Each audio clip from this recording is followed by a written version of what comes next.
নমস্কার বন্ধুরা, welcome back to my channel. শুরু করছি একটি ভিডিও।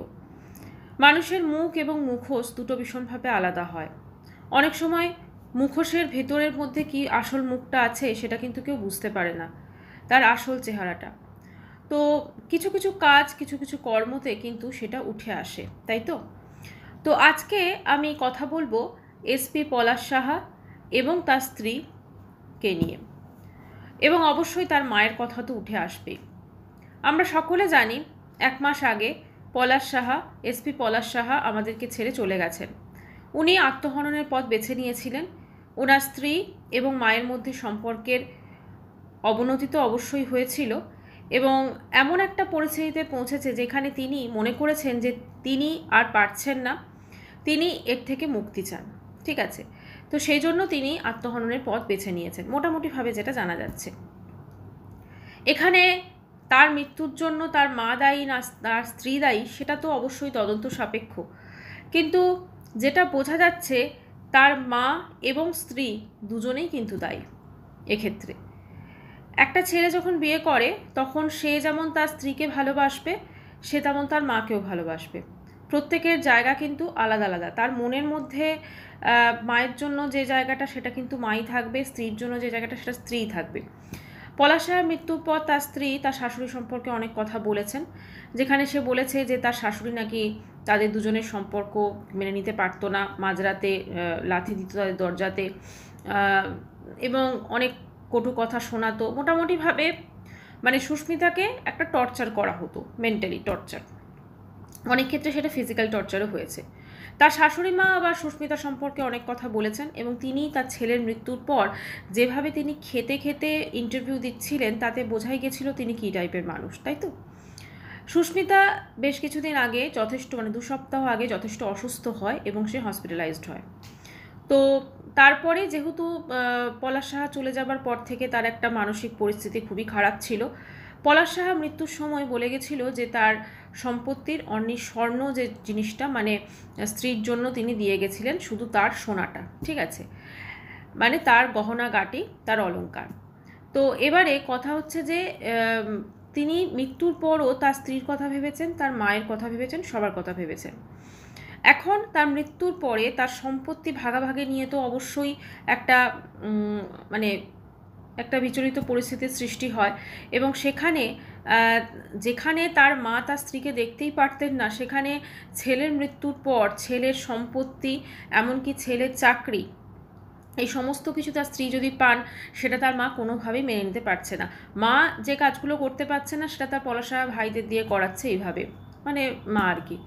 এখন কথা হচ্ছে যে এখন নতুন করে একটা জিনিস উঠেছে, সেটা হচ্ছে এই সুস্মিতা সাহা নাকি ফ্ল্যাট কিনছেন, ঠিক আছে, এরকম একটা হুজুগ বা একটা জিনিস উঠেছে যে সুস্মিতা সাহা নাকি নতুন ফ্ল্যাট কিনছেন। এখন সুস্মিতা সাহা তার হাজব্যান্ড পলাশ সাহাকে হারিয়েছেন 1 মাস আগে। 2 সপ্তাহ আগে তিনি হসপিটালাইজ ছিলেন, এখন তিনি ডিসচার্জ হয়ে বাড়িতে এসেছেন, কিন্তু তার মানসিক পরিস্থিতি অত্যন্ত খারাপ। কারণ এত বড় একটা বিপর্যয়ের পর এত কম বয়সী একটা মেয়ে, এবং সে যখন দেখছে যে তার হাজব্যান্ড এরকম আত্মহননের পথ বেছে নিয়েছে, বাকি জীবনটা তাকে একা কাটাতে হবে, এইটাই তার কাছে অনেক বেশি দুর্বিষহ। দেখুন, মা বাবা তার সন্তানকে অনেক কষ্ট করে বড় করে, সেই সন্তানের প্রতি তার মায়ের যেমন অধিকার থাকবে, ঠিক তেমনই কিন্তু অধিকার থাকবে তার স্ত্রীরও। এইটা কিন্তু অনেক মা বুঝতে চান না, অনেক মা বাবা আছেন যারা বুঝতে চান না। আজকে পলাশ সাহার স্ত্রী সুস্মিতা যখন নতুন বিয়ে হয়ে এসছে পলাশ সাহার জীবনে, তার মায়ের উচিত ছিল সেই সম্পর্কটাকে একটু সহজভাবে মেনে নিতে। উনি যদি সহজভাবে মেনে নিতেন তাহলে কিন্তু আজকে ছেলেও ওনার কাছে থাকতো, বউ ওনার কাছে থাকতো, আজকে কিন্তু কেউ কোথাও যেত না। কিন্তু এমন একটা পরিস্থিতি হলো যেখানে তার ছেলের জীবনটা দুর্বিষহ হয়ে গেল এবং ছেলে আত্মহননের পথ বেছে নিলেন। এখন এই যে সুস্মিতা সাহা, যথেষ্ট কম বয়স, সারা জীবন তো সে একা থাকবে না, অবশ্যই সে কিছুদিন পর হয়তো নতুন জীবন শুরু করবে। যদি সে পলাশ সাহাকে যদিও কোনোদিন ভুলতে পারবে না, কিন্তু নতুন জীবন তাকে শুরু করতেই হবে একটা না একটা সময়, না হলে সে সারা জীবনটা বাঁচবে কী করে, তাই না? তো সেক্ষেত্রে নতুন জীবন যখন সে শুরু করবে, সেখানে সে তার জীবনে আগে যাবে, এবং সেখানে যদি পলাশ সাহার চাকরিটা সে পায়, সেটা অবশ্যই সে তার গ্রহণ করা উচিত এবং সেটা নিয়ে তার জীবনে এগিয়ে যাওয়া উচিত। একটাই বক্তব্য যে আরও একটা জিনিস শোনা যাচ্ছিল যে সুস্মিতা সাহা নাকি প্রেগনেন্ট, উনি নাকি ওনার বাচ্চারা রাখতে চান না। তার কারণটা হচ্ছে পলাশ সাহা এখন এই মুহূর্তে নেই। ওনার মনে হয়েছে যে পলাশ সাহা যখন নেই তার সন্তানটাকে তিনি কেন রাখবেন, কিন্তু তার সন্তানটা হচ্ছে পলাশ সাহার একটা নিশানি বলা যেতে পারে, তো সেটাকে তিনি তো রেখেই দিতে পারেন।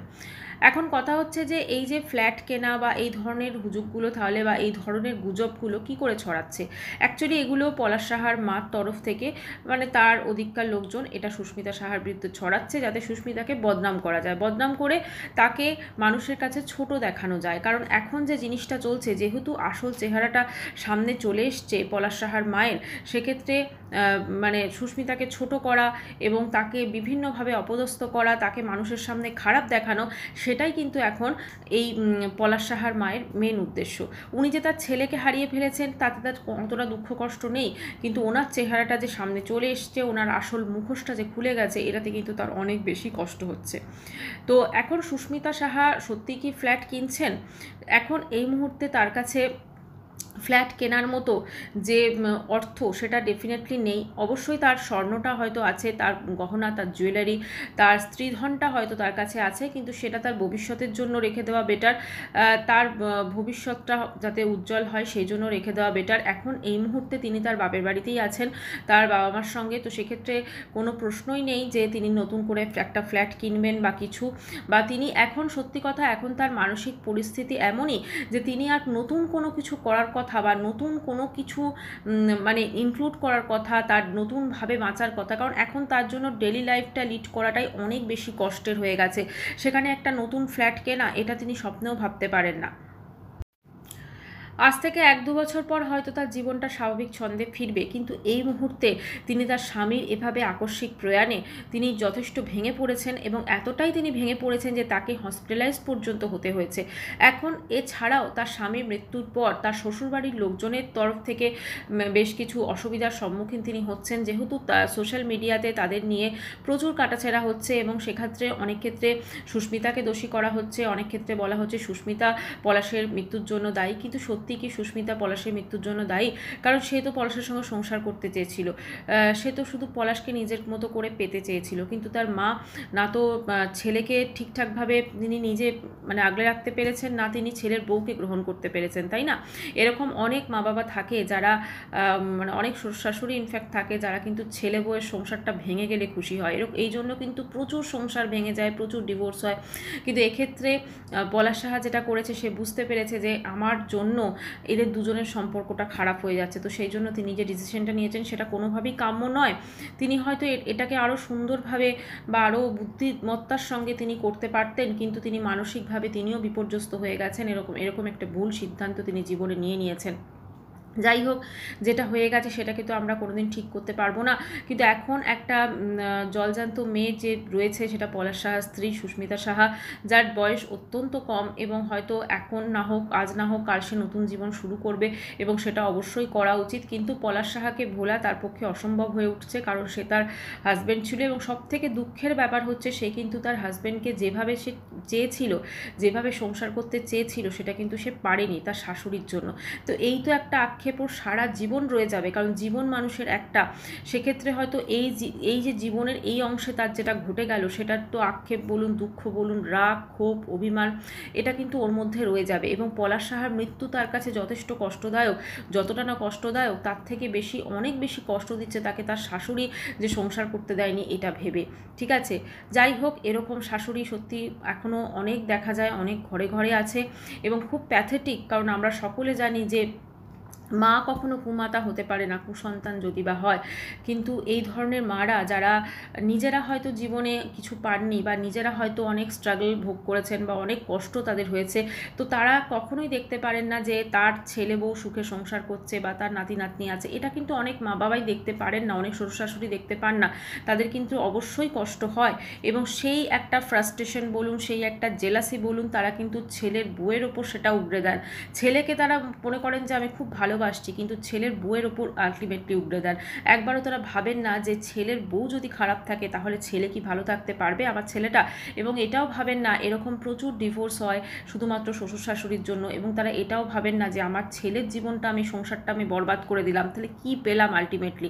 আমি যদি আমার সন্তানকে ভালোবাসি তাহলে সন্তানকে ভালোবাসতে গেলে তো তার সঙ্গে জুড়ে যা যা কিছু, তার স্ত্রী বলুন, তার সন্তান, সবাইকে ভালোবাসতে হবে, তাই না? সেই তাদেরকেও আপন করে নিতে হবে। কিন্তু পলাশ সাহার মতো মায়েরা কিন্তু সেটা করতে পারেন না। তারা শুধুমাত্র নিজেরটা বোঝেন, আমি আমি আমি, এবং আমি কিসে ভালো থাকবো, আমার ছেলেটা আমার, আমার বউটা আমার নয়, ছেলের বউটা আমার নয়, কিন্তু ছেলেটা আমার। তাই জন্য ছেলে বউয়ের মধ্যে একটা সবসময় বলতে পারেন ঝগড়া সৃষ্টি করা, সবসময় তাদেরকে কষ্ট দেওয়া, তাদের মধ্যে অশান্তি সৃষ্টি করা এবং দিয়ে নিজে সাইডে সরে যাওয়া, এরকম প্রচুর শাশুড়ি কিন্তু থাকে। যুগ পাল্টেছে, অনেক কিছু হয়েছে, কিন্তু এই জিনিসটা কিন্তু আজও ঘরে ঘরে, অনেক ঘরে ঘরে রয়ে গেছে।